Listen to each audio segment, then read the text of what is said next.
ഈ ജീവിതത്തിനെ പറ്റി ആലോചിക്കുമ്പോഴേ ഒട്ടുമിക്ക ആൾക്കാർക്കും മറ്റുള്ളവരുടെ ജീവിതമായിരിക്കും കൂടുതൽ ഇഷ്ടം. ഒരു കമ്പനിയിൽ ജോലി ചെയ്യുന്ന ഒരാൾ ആഗ്രഹിക്കുന്നത് സ്വന്തമായി ബിസിനസ് ചെയ്ത് ഇൻഡിപെൻഡൻ്റായി ജീവിക്കാനായിരിക്കും. ഇനിയിപ്പോൾ ബിസിനസ് ചെയ്ത് സ്റ്റെബിലിറ്റി ഇല്ലാത്ത ഒരാളോ ഇഷ്ടപ്പെടുന്നത് ചിലപ്പോൾ നല്ല കമ്പനിയിൽ കയറി സ്റ്റേബിളായി ശമ്പളം വാങ്ങി ജീവിക്കാനായിരിക്കും. സിംഗിളായ ഒരാൾ കമ്മിറ്റഡായി ഹാപ്പിയായി ഇരിക്കാനും, പക്ഷേ കമ്മിറ്റഡായ ഒരാൾ സിംഗിൾ ലൈഫ് അടിച്ചു പൊളിക്കുന്ന കൂട്ടുകാരുടെ ജീവിതമായിരിക്കും കൂടുതൽ ഇഷ്ടപ്പെടുന്നുണ്ടാവുക.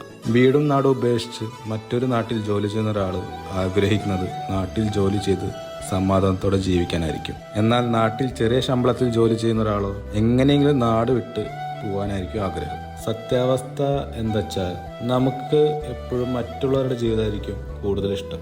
കാരണം നമ്മൾ അവരുടെ ജീവിതത്തിൻ്റെ ഒരു ഭാഗം മാത്രമേ കാണുന്നുള്ളൂ. നമ്മുടെ തോന്നലാണ് അവരുടെ ജീവിതം അടിപൊളിയാണെന്നുള്ളത്. വെറും തോന്നൽ. Grass is greener on the other side എന്ന് കേട്ടിട്ടില്ലേ? അതങ്ങനെയല്ല. Grass is always greener on where you water it. Okay.